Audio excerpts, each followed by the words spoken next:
Oke, halo, selamat datang kembali di video pembelajaran basis data, masih dengan saya Latifah Dianti.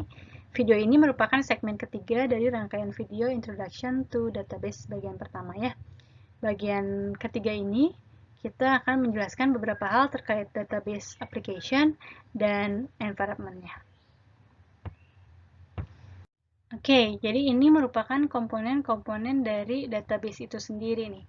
Pertama ada Cache Tools. Cache Tools ini adalah software yang digunakan untuk kita membangun database-nya itu sendiri. Misalnya ketika proses analisis, kita butuh software untuk membantu menggambarkan si data model. Nah, lalu ada juga repository. Repository ini adalah tempat penyimpanan metadata ya. Jadi ini metadata itu disimpannya di repository.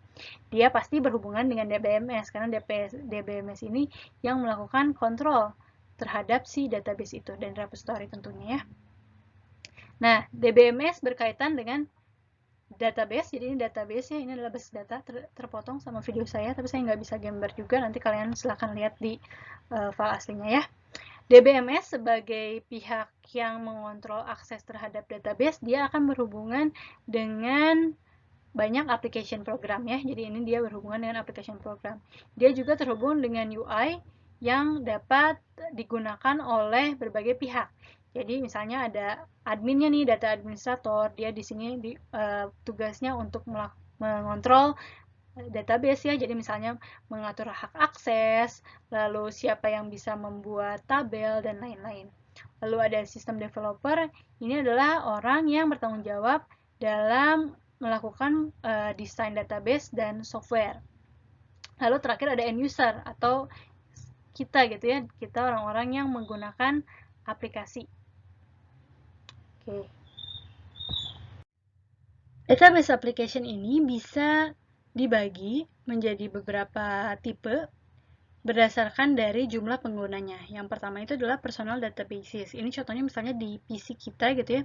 Itu kan datanya hanya digunakan oleh PC kita, yang bisa diakses oleh kita. Nah, itu personal database. Lalu ada workgroup database atau divisional databases gitu.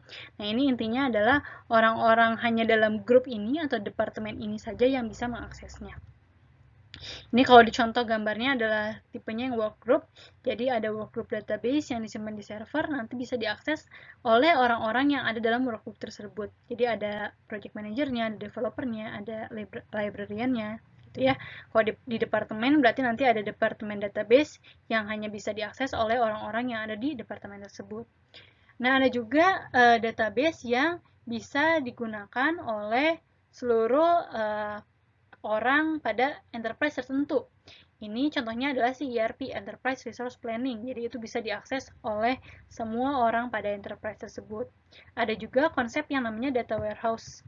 Jadi data warehouse ini, nah ini gambarnya kepotong, tapi di sini intinya adalah jadi ada database-database dari masing-masing divisi gitu ya. Di sini ada medical, hospital dan lain-lain. Itu digabungkan menjadi sebuah data warehouse gitu.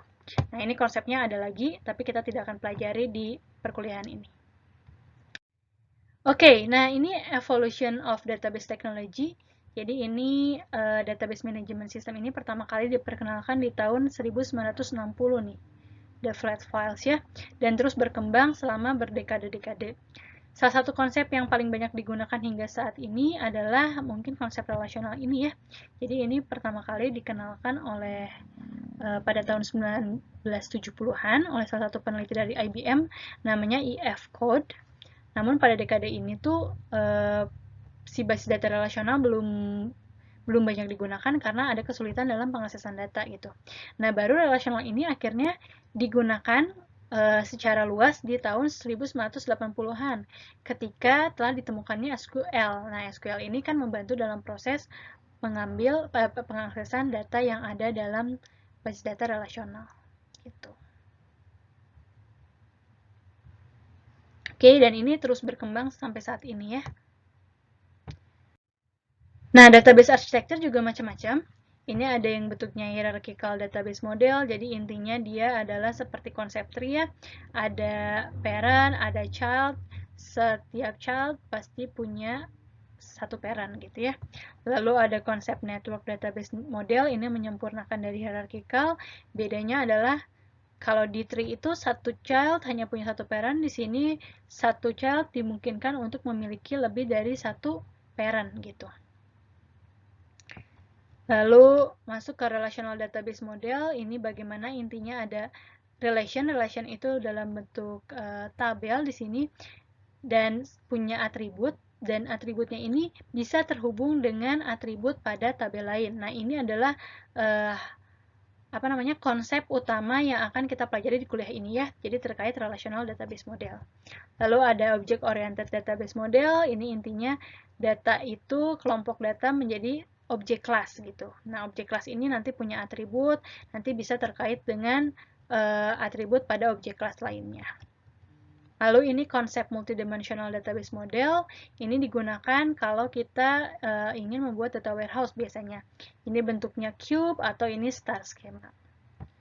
Oke. Sip, jadi sekian segmen terakhir dari rangkaian video ajar Introduction to Database kali ini. Silakan baca buku referensi ya untuk memperdalam pemahaman kalian terkait materi ini. Jangan hanya mengandalkan dari slide saja. Oke? Semoga bermanfaat. Sampai ketemu lagi kapan-kapan. Dadah!